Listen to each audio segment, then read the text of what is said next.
Quiero comentar que para mí ha sido realmente un desafío preparar este sermón. Nunca había predicado ni preparado un sermón en las circunstancias en las que está enfrentando el país en este momento. Y ha sido realmente complejo y difícil, pero espero con la ayuda del Señor poder predicar su palabra y no predicar mis pensamientos o mis apreciaciones. Y si el Señor, mediante su Espíritu Santo, me ayuda hoy día a exponer su palabra, no nos queda más que rendirnos delante de Él y obedecer a su palabra. Y probablemente hoy día yo diga cosas que nos incomoden un poco, cosas que a lo mejor usted no comparta conmigo y por eso me pongo el parche ante la herida, como dicen por ahí. No quiero exponer mis pensamientos, sino quiero que la palabra de Dios nos pueda hablar y nos pueda desnudar y que el Señor nos vea tal cual somos y poder conformar nuestro corazón a su palabra. Y hay un principio, queridos hermanos, que los reformadores impulsaron, por ahí se olvida un poco, pero es que la palabra de Dios siempre es oportuna, nunca inoportuna, como dirían por ahí, pero siempre es oportuna. Sea que hoy día, aunque hubiésemos predicado en Génesis 1 o cualquier otro texto, la palabra de Dios siempre tiene algo que decirnos, porque Dios siempre es oportuno. Y como dije anteriormente, no nos queda más que conformar nuestra vida a su palabra. Así que, a pesar de que usted haya pensado que hoy día va a haber un sermón especial o algo respecto de la situación del país, seguimos con nuestra serie de sermones en el Sermón del Monte, y el texto ya lo habíamos leído, es Mateo 6, desde el versículo 19 hasta el versículo 24. Y tal cual como está ahí, se titula Los intereses del corazón. O si quisiéramos ponerle algún signo de interrogación a esto, podríamos decirlo de otra manera y preguntar: ¿dónde está tu corazón el día de hoy? ¿O dónde ha estado puesto tu corazón en esta semana? ¿O dónde has puesto tu corazón durante toda tu vida? Y vamos a leer nuevamente el texto. Mateo 6, desde el versículo 19 hasta el versículo 24. Dice así la palabra del Señor. No os hagáis tesoros en la tierra, donde la polilla y el orín corrompen, y donde ladrones minan y hurtan, sino haceos tesoros en el cielo, donde ni la polilla ni el orín corrompen, y donde ladrones no minan ni hurtan. Porque donde esté vuestro tesoro, allí estará también vuestro corazón. La lámpara del cuerpo es el ojo. Así que si tu ojo es bueno, todo tu cuerpo estará lleno de luz. Pero si tu ojo es maligno, todo tu cuerpo estará en tinieblas. Así que si la luz que en ti hay es tinieblas, ¿cuántas no serán las mismas tinieblas? Ninguno puede servir a dos señores, porque o aborrecerá al uno y amará al otro, o estimará al uno y menospreciará al otro. No podéis servir a Dios y a las riquezas. Amén. Tengamos un momento de oración y le voy a pedir al Mati que nos dirija en esta oración para que el Señor nos hable en esta mañana. Señor, te damos muchas gracias porque tu palabra siempre nos confronta, Señor, porque siempre examina nuestros corazones aun cuando queramos negarlo, Señor. Te damos gracias, Señor, porque tu palabra está ahí para nosotros, para nuestro refugio, Señor, para nuestra disciplina y para nuestra bendición también. Te doy gracias también porque tú has puesto este día esta palabra, Señor, para ser exhortada por el Dani, Señor. Bendícelo tú, dirígelo tú, Señor, que seas tú quien habla, quien escudriña, Señor, nuestros corazones, quien nos ayuda, Señor, a apartar todo pensamiento malo, Señor, de rencor, de preocupación también, Señor, toda ansiedad. Sabemos, Señor, que solamente tú puedes traer paz a nuestros corazones, Señor, a nuestras familias y a nuestro país también, Señor. Bendícenos, Señor, prepáranos, ayúdanos a estar atentos, Señor, a lo que tú quieres decirnos hoy. Y bendice también a tu iglesia, Señor, alrededor de todo el país y del mundo también, Señor. Te damos muchas gracias en el nombre de Cristo Jesús. Amén. Amén. Muy bien, veníamos nosotros entonces predicando en el Sermón del Monte. Felipe nos compartió el último sermón hace 2 domingos atrás. Yo no sé si usted habrá apreciado, y claramente que sí, cómo nuestro corazón se desesperó durante esta semana, siendo cristianos o no, esta sensación del desabastecimiento, supermercados llenos, etc. Y no sé si usted se recuerda que Felipe había predicado en la oración que el mismo Jesús nos enseñó en el Padre Nuestro, y solamente para recordar algunas cosas, el texto de ahí, hay una frase muy interesante para aplicar en esta semana. Dice, el pan de cada día.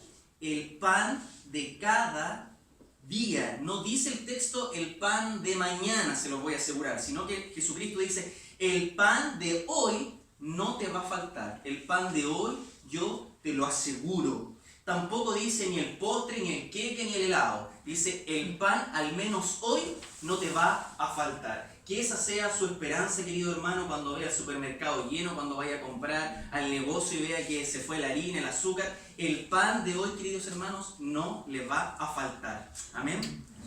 Bueno, este texto responde a 2 grandes interrogantes. La verdad es que en un sentido hermenéutico debiésemos leer hasta el versículo 34.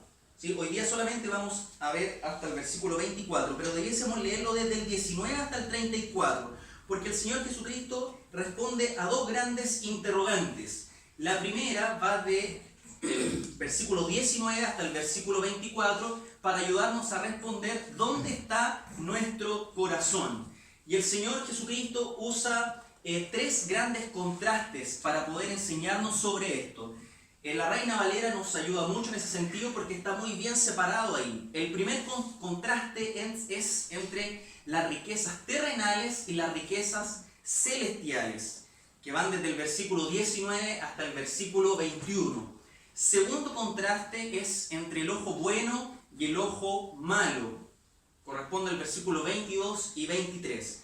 Y el tercer contraste son 2 señores, que corresponde al versículo 24.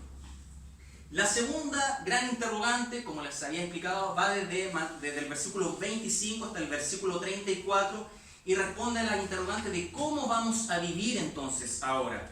¿Vamos a vivir ansiosos, con incertidumbre, o vamos a vivir por fe, esperando tranquilamente en el Señor? Ese es el sermón que va a corresponder a la próxima semana. Hoy día vamos a ver esta parte de aquí. ¿Dónde está nuestro corazón? ¿Dónde están los intereses de nuestro corazón? Y lo primero que quisiera ver hoy día con ustedes, hermanos, es sobre las riquezas terrenales y las riquezas celestiales. Fíjense usted que la prohibición del Señor Jesucristo es sobre acumular riquezas o sobre juntar riquezas o provisiones materiales. Fíjense que el Señor Jesucristo no prohíbe trabajar, no prohíbe juntar dinero, no prohíbe abrir una cuenta de ahorro, no prohíbe abrir una cuenta corriente o lo que usted se imagina, sino que prohíbe poner la esperanza en las provisiones de este mundo. Es decir, que si tu objetivo de vida es cada vez ganar más dinero, porque piensas que el dinero, si alguna vez te falta, el Señor prácticamente no va a suplir tus necesidades, o incluso hasta personas que hoy día lo único que se esfuerzan es en tener patrimonio para dejar algo para sus hijos, que en realidad no es malo, pero si ese es tu objetivo de vida, el Señor condena eso. Y los bienes materiales, queridos hermanos, no son malos en sí mismos. Ejemplo, un cristiano, cualquier persona que se le dé la posibilidad de comprar un vehículo para ir al trabajo, eso mejora su calidad de vida. O el caso de un agricultor que antes tenía que cultivar con pala o qué sé yo, y tiene la posibilidad de comprar un tractor. Son bendiciones del Señor, regalos de Dios que deben ser usados, y ojo, atención acá, para bendecir a otros. Cuando en el Antiguo Testamento el Señor habla con Abraham, le dice, por medio de ti bendeciré a las naciones. Y ahí hay un principio cristiano muy importante, que es que el Señor nos bendice a nosotros para poder bendecir a otras personas.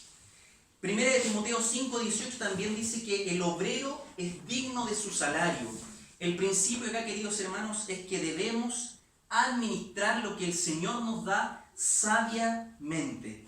Y si nos da acceso a comprar ciertos bienes materiales que mejoran nuestra calidad de vida, amén por ello. Nunca olvidar que eso Dios lo permitió y nos bendijo. No solamente para que lo guardemos para nosotros o lo tengamos para nosotros, sino para compartir y bendecir a otras personas. Un ejemplo muy clásico es la famosa devolución de impuestos. ¿A quién no le ha llegado ahí dinero que no pensaba, el servicio de impuestos calculó, le llegó, eso se lo van a depositar en un tiempo más? ¿Y qué es lo primero que uno piensa, para ser súper honesto? Ni se lo han depositado, pero uno ya mentalmente ya tiene gastada la plata. Después la voy a juntar, voy a ahorrar, la voy a usar para esto. Pero uno nunca piensa en compartirla. A mí me ha pasado eso, hace 3 años que me dan la devolución de impuestos y nunca me había puesto a pensar cómo esa devolución que yo no esperaba me puede servir para ser un canal de bendición para otros hermanos. ¿Por qué el Señor nos advierte que no debemos acumular? ¿Por qué no acumular? Porque estos tesoros, queridos hermanos, son transitorios. Los tesoros terrenales y las riquezas terrenales son transitorias. Yo siempre me pregunté por qué el Señor ahí hablaba acerca de las polillas o del orín. ¿Qué será eso del orín? ¿Por qué aparecen polillas? Buscando alguna literatura sobre la cultura judía del primer siglo, fíjense que las riquezas para ellos son muy diferentes de lo que es para nuestro contexto. La definición de riquezas. Para ellos, en la época de los judíos, la riqueza era tener ropas finas, ropas tejidas con oro, con escarlata, con plata. Algunos otros tenían algunas copas de oro, copas de plata, alfombras tejidas también con oro, con plata. Y lo curioso era que en la época ellos no hacían mucha ostentación de lo que tenían. Era como bien extraño eso. Tenían ropas, pero esas ropas caras las guardaban. Tenían alfombras caras, pero las ponían solamente en su casa. No hacían grandes ostentaciones. Y por eso el texto señala las polillas en relación a las ropas y a las alfombras. Y habla del orín. Orín quiere decir óxido, oxidar. Los metales, el oro, la plata, se oxidan a la intemperie. Y si usted se fija muy bien en el versículo 20, habla de los ladrones. Dice que los ladrones minan. También siempre me pregunté qué significaba eso de minar. Para la época, un ladrón, si quería robar, llevaba una pala y hacía un agujero, hacía un hoyo para poder entrar por debajo de la casa. En esos tiempos las casas eran de ladrillos con barro. Entonces se asociaba a un ladrón con una pala. El que andaba con una pala, entonces probablemente iba a hacer un agujero, iba a minar esa propiedad e iba a entrar a robar. Hoy día nosotros asociamos a los ladrones con otras cosas, con un arma de fuego, con alguna arma blanca, o incluso ladrones que hoy en día, y digamos no hay que tener miedo para decir esto, ladrones que tienen terno y corbata. No sé cuál de los dos son peores, si los que tienen arma o arma blanca o los de terno y corbata.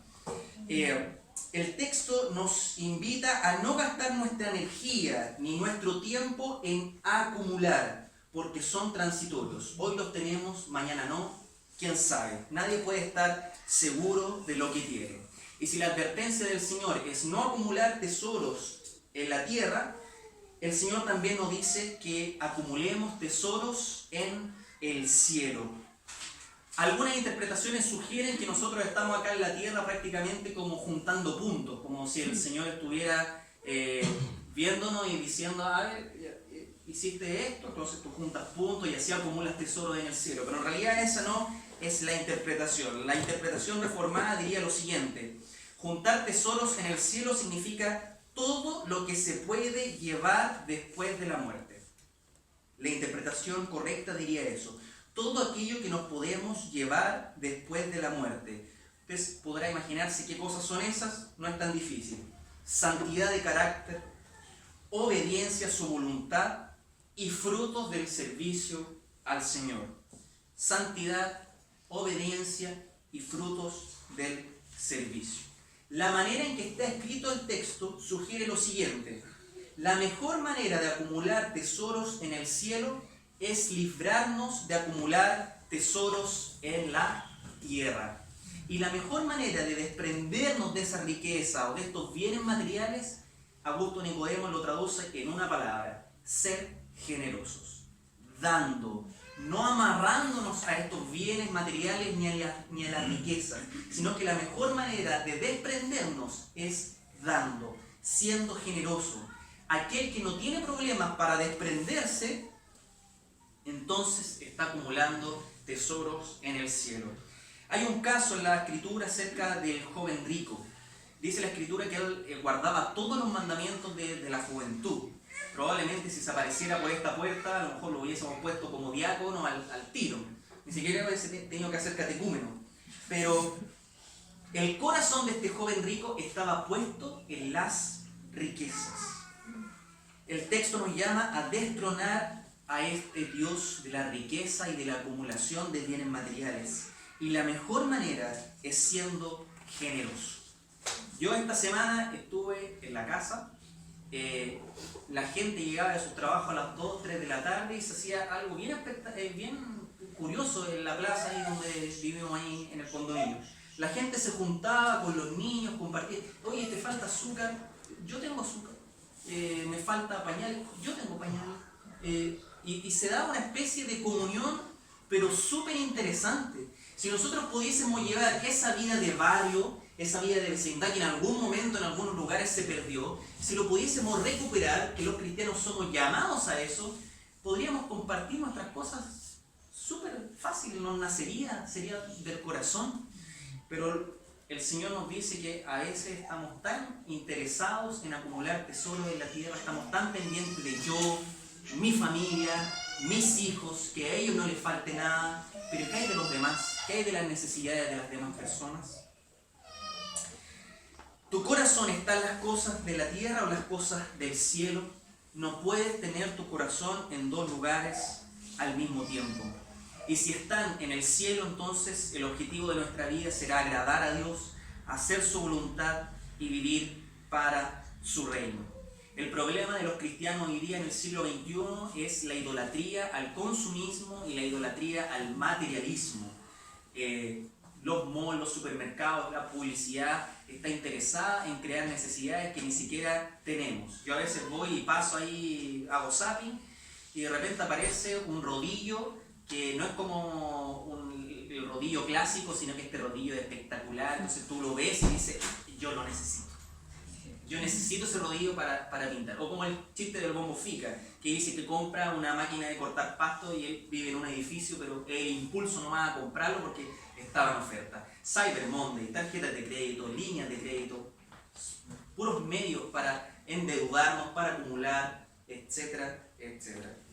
Y ese es el problema hoy día de los cristianos. Insisto, el dinero no es el problema, es nuestro corazón. Fíjense lo que dice John Piper al respecto.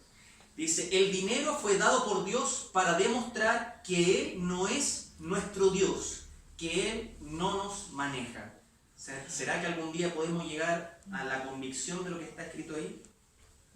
Lutero dice lo siguiente, el Dios de un hombre es aquello que él más ama, porque lo lleva en el corazón, duerme y se levanta con él, sea lo que sea, riquezas, ego, placer, popularidad o poder. Si estas riquezas han invadido nuestro corazón, hay que pedir al Señor que las podamos destronar para que Él sea nuestro Dios y no las riquezas o los bienes materiales. El segundo contraste que el Señor Jesucristo hace es entre el ojo bueno y el ojo malo, versículos 22 y versículo 23. Fíjese usted que en la forma en que está escrito el texto, el ojo representa la manera en cómo vemos las cosas, en cómo percibimos la realidad. Y habla también de la lámpara que ilumina todo el cuarto. Es decir, la lámpara da acceso al conocimiento de un cuarto oscuro. Y esa iluminación se percibe a través de los ojos, porque a través del ojo entra la percepción del mundo, la comprensión y el análisis de la realidad. Y no tiene por qué saberlo, pero yo le cuento que en realidad el ojo funciona como un filtro de la luz. El ojo en realidad no ve por sí solo, sino que filtra la luz. Hay unas células que están en la retina que llevan un impulso a través del nervio óptico hasta una región del cerebro para que lo que usted ve como rojo realmente sea rojo y así lo asimile usted. Y es tan curioso esto porque la traducción ideal no es si el ojo es bueno o es malo, sino que la traducción diría si el ojo es recto o está enfocado con un objetivo claro. Es decir, el contraste es entre un ojo que mira recto y otro ojo que mira desviado, o un ojo que tiene estrabismo o que tiene miopía o astigmatismo. Y lo cierto es que muchas personas no saben dónde están mirando. Y el ojo que interpreta la realidad está interpretando cualquier otra cosa porque el ojo no está mirando correctamente. En otras palabras, el texto está diciendo, en base a qué cosmovisión estás interpretando el mundo y lo que te rodea. ¿Y qué es una cosmovisión, queridos hermanos? Es la manera de ver e interpretar lo que nos rodea. Es muy simple eso. Yo quiero hacer un ejemplo bastante didáctico, porque la mejor manera de entender una cosmovisión es como si fueran unos anteojos. Entonces yo quiero ver e interpretar el mundo, y la Escritura dice que nosotros estamos muertos en nuestros delitos y pecados, es decir, ninguno acá tiene su ojo apuntando 100% de manera recta, sino que nuestros ojos están desviados. Y hay diferentes maneras en las cuales nosotros podemos ver e interpretar el mundo. Lo podemos hacer a través de la política, lo podemos hacer a través de la religión, a través de la filosofía, a través de la psicología. Pero resulta que si yo tengo anteojos a mi disposición, es decir, diferentes tipos de cosmovisiones, y yo tomo los anteojos del cristianismo y me los pongo, entonces yo de esta manera puedo ver rectamente, todo se me vuelve más claro, ni siquiera veo en HD, hoy día ya vamos en 4K, puedo ver todo me hace sentido. Pero si yo de estos lentes de repente quiero ver el mundo a través de los ojos de la política, y me pongo los ojos de la política primero, entonces mi percepción de la realidad se puede alterar. O yo los tomo un lente a partir de como visiones filosóficas o como visiones psicológicas, etc. Si nos ponemos los lentes del cristianismo primero, queridos hermanos, todo será más claro, las cosas tendrán sentido. Si nos ponemos cualquier otro anteojo primero, seguiremos con incertidumbre, cuestionando las cosas, no sabremos lo que va a pasar mañana. Pero el cristianismo no ofrece eso, el Señor Jesucristo no nos da eso. El Señor Jesucristo nos da paz, nos da seguridad, nos da justicia, nos da tranquilidad. Con los ojos del cristianismo el ojo se enfoca, tiene un objetivo claro, camina hacia ese objetivo, espera con paciencia y con dominio propio. El ojo malo no enfoca bien. Y si usted ve el versículo 23 ahí en su escritura, dice, el ojo malo, el texto después dice, todo tu cuerpo estará en tinieblas. ¿Qué grandes tinieblas serán? Si usted emplea otros lentes primero para ver el mundo, Jesucristo nos dice que ponerse otros lentes es estar en tinieblas. Todo tu cuerpo estará en tinieblas. No lo digo yo, lo dice la Escritura. ¿Quiere decir esto que el cristiano no debe tener una opinión política, no debe tener una percepción de la realidad, no sé, diferente o con contraste de opinión? No, el texto no está diciendo eso, sino que está diciendo que si usted quiere analizar la realidad y las cosas que pasan, póngase primero los lentes del cristianismo. Y después de eso entonces interprete la política, interprete la filosofía, interprete la psicología. Y la verdad que mientras escribía esto, no puedo dejar de pensar en muchos pastores, presbíteros y oficiales de la iglesia que cuando pasan estas cosas llaman a tener una cierta actitud, pero no cosas que vienen de la Escritura propiamente tal, sino que parecen percepciones más políticas, etc. A mí de verdad eso me causa un poco de temor. Y lloro por estas personas realmente porque son líderes, personas que pastorean sus iglesias. Hay que tener mucho cuidado con eso, queridos hermanos. Yo, la verdad, en el análisis de la Escritura no puedo llegar a una conclusión respecto si un pastor o un líder debe influenciar a su congregación para votar por cierto o no candidato político. La verdad me da mucho temor eso. Porque el Señor nos dio libre agencia, queridos hermanos. Usted, en la convicción y en la manera en que usted interpreta la realidad a través de los ojos del cristianismo, el Señor le da la libertad para poder votar, para poder expresarse, para poder pensar. No somos dominadores de masa, queridos hermanos, al menos en la iglesia presbiteriana. No incitamos a la gente a pensar de cierta manera o no, decirle que la manera en que usted está pensando políticamente es correcta o es incorrecta. No hacemos eso. Y hay que tener mucho cuidado, porque la línea, querido hermano, es súper delgada. ¿Sí? Nos podemos inclinar para cierto lado sin necesidad de expresarlo enfáticamente o directamente. La línea es súper delgada y por eso hay que tener mucha precaución con lo que uno dice o con lo que uno hace o incluso hasta con lo que uno deja de hacer. Usted en su libertad, en la libre agencia, verá si toma Pepsi o toma Coca-Cola. Ninguna de las dos elecciones que usted haga va a cambiar la voluntad y la soberanía del Señor. En eso descansa el corazón del cristiano, en la soberanía y en la voluntad del Señor. Independiente si a usted le gusta A o le gusta Z, o vota un día por X o vota al otro día por Y. No se afane por el mañana, espere en el Señor. Y si alguno de ustedes creyó en esta semana que lo más importante era llevar una bandera de lucha, le digo que para el cristiano lo más importante es llevar la bandera del Evangelio, es llevar la bandera de Cristo a aquellos que no le conocen, orar y esperar en Dios. Y cuando ore esta semana que pasó o de aquí en adelante, ore como un cristiano lo debiese hacer, ore transversalmente, absolutamente por todos. Les gusten las autoridades o no les gusten, les gusten los políticos o no les gusten. Orar por los militares, por los carabineros. Tenemos hermanos en Cristo también en los carabineros. Orar por los bomberos, por los trabajadores del metro, por los estudiantes, por los manifestantes, por aquellos que limpian voluntariamente. Incluso orar por aquellos que han saqueado, por aquellos que han dado paso al vandalismo. Orar por los trabajadores independientes que esta semana la han tenido pero súper difícil. Orar por sus necesidades, etc. Un cristiano debe orar transversalmente, no poniéndose los lentes de alguna percepción política primero y después en eso calzamos el cristianismo.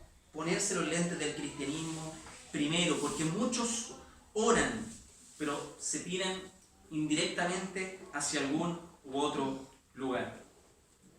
Cuando no conocemos la cosmovisión cristiana o cuando no nos ponemos estos lentes del cristianismo, cualquier cosa que vemos o cualquier cosa que leemos, las tomamos como verdad. Y yo les quiero poner el siguiente ejemplo. Yo una vez iba pasando en el metro y leo la siguiente frase. No hay camino para la paz. La paz es el camino. Suena bonito, ¿cierto? Pero es mentira. Dice ahí, no hay camino para la paz. De partida ahí está completamente errado eso, porque nosotros creemos que hay un camino, y ese camino es Jesucristo, y creemos que a través de Jesucristo nuestro corazón tiene paz. Le pongo otro ejemplo.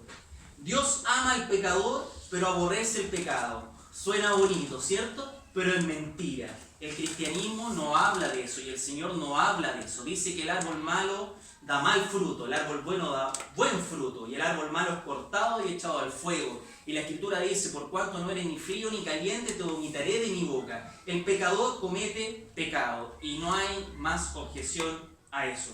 Punto final. ¿Sí? Frases que suenan muy bonitas, pero que en realidad no tienen nada de cristianismo. Y si alguna vez usted las leyó y las encontró bonitas, les quiero decir que eso es hinduismo. Son dos frases que dijo Mahatma Gandhi, que no era cristiano, por cierto. Ojo con lo que ve, ojo con lo que lee, interprételo siempre a través de los ojos del cristianismo. El tercer contraste, queridos hermanos, es acerca de dos señores, versículo 24. Fíjense ahí que el Señor Jesucristo presenta a las riquezas como una potestad, como un señor, como una persona. Hay una palabra ahí que es de origen aramaico, que es el dios Mamón. Yo no sé si lo había escuchado alguna vez. Que es el dios de las riquezas o de los bienes materiales. Y fíjense que el Dios o el Señor Jesucristo lo presenta como una persona capaz de cautivarnos, amarrarnos y esclavizarnos. Y la palabra servicio que está puesto ahí está hablando como un servicio de esclavo, servicio de esclavitud. No se puede servir como esclavo a dos señores. Y este Dios Mamón es un patrón que seguramente tiene esclavos y controla la vida de ellos.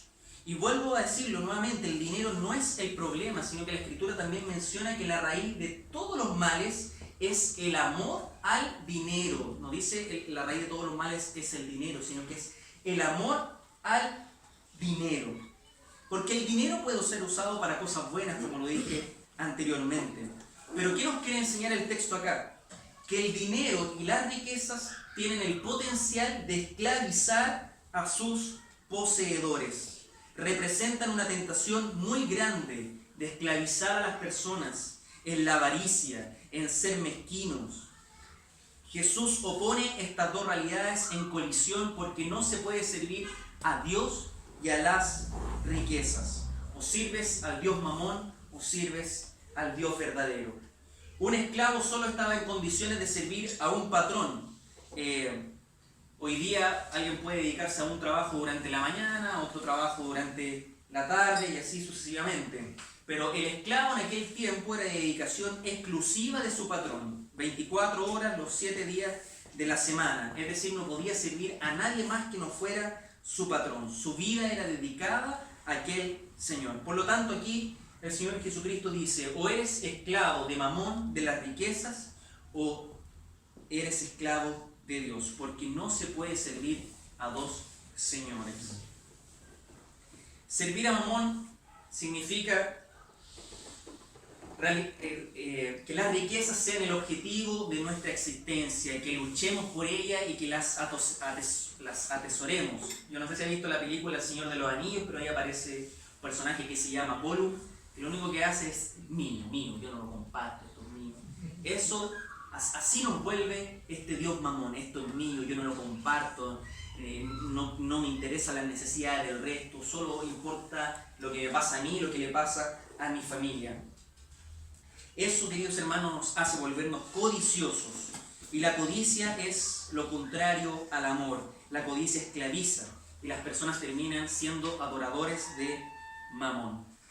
En cambio, servir a Dios es usar el dinero o los bienes materiales que nos da el Señor para algunas cosas bien simples. Primero, el Señor nos da el dinero y nos permite gozar de ellos como una bendición para el sustento personal, para el sustento de nuestra familia, para el sustento de la obra de Dios y para ayudar a los más necesitados. Esa es la manera en que un cristiano debiese administrar sus bienes materiales. Para ir concluyendo algunas cosas, la vida de los discípulos de Jesús no puede ser determinada por la búsqueda de las riquezas. Ojalá podamos decir como Job alguna vez, el Señor dio, el Señor quitó, sea el nombre del Señor bendito. Dice Augusto Nicodemos que para ayudarnos, el Señor nos ayuda a desapegarnos de algunas cosas. A veces el Señor viene y toma una parte de lo que tú tienes. De repente pasa un tiempo y viene y toma otra parte de lo que tú tienes.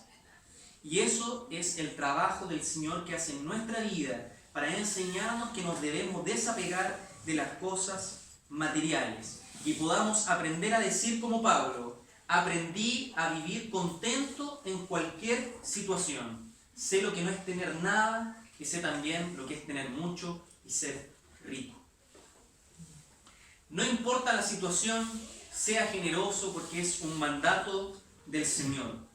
Y nunca serás tan pobre que no tengas algo para poder compartir. Y como tercera cosa, queridos hermanos, no permitamos que la incerteza política o financiera o este clima que ha habido durante estos días cierre nuestro corazón para buscar al Señor. Y no vayamos detrás de otras cosmovisiones, no veamos todo como verdadero. tenga pensamiento crítico, pero un pensamiento crítico cristiano, un pensamiento crítico a través de una cosmovisión cristiana. No tome todo lo que venga como verdadero, por muy disfrazado que esté de cristianismo, sométalo siempre a la Escritura, sométalo siempre a su discernimiento a través de la Escritura.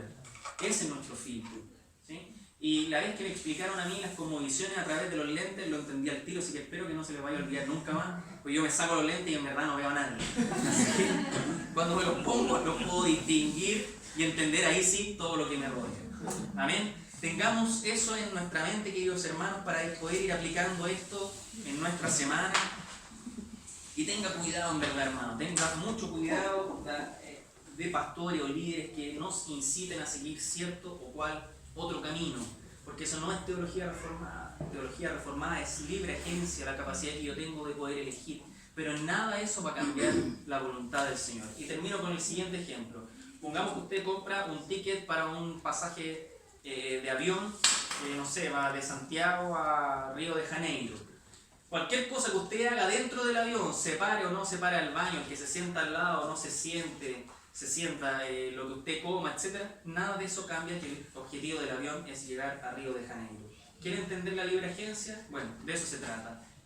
Ninguna de sus decisiones cambia la voluntad y la soberanía del Señor. El Señor lo dispuso, así lo quiere y así es. Eso significa esperar en el Señor con sabiduría y con dominio propio. Dominio propio. ¿Quiere saber si tiene dominio propio? Bueno, póngase en una situación difícil, vaya pasando por afuera de un supermercado que estén saqueando y ahí a ver si su corazón se inclina o no a entrar o no al supermercado, ahí va a ver si tiene dominio propio. Póngase en una situación difícil y ahí va a ver usted, querido hermano, si tiene o no tiene dominio propio. Amén. Que el Señor nos bendiga. Tengamos un momento de oración. Señor, ya hemos orado por la situación de nuestro país, Señor, por las situaciones complejas. Pero ahora, Dios mío, que tú nos has hablado, queremos orar por nuestro corazón, Señor. Dale paz, dale tranquilidad a nuestro corazón, que todas las cosas están dentro de tu control, Señor. No somos héroes de nada, Señor. Puede ser que nos apasionemos mucho en el debate, en nuestra opinión política, Dios mío.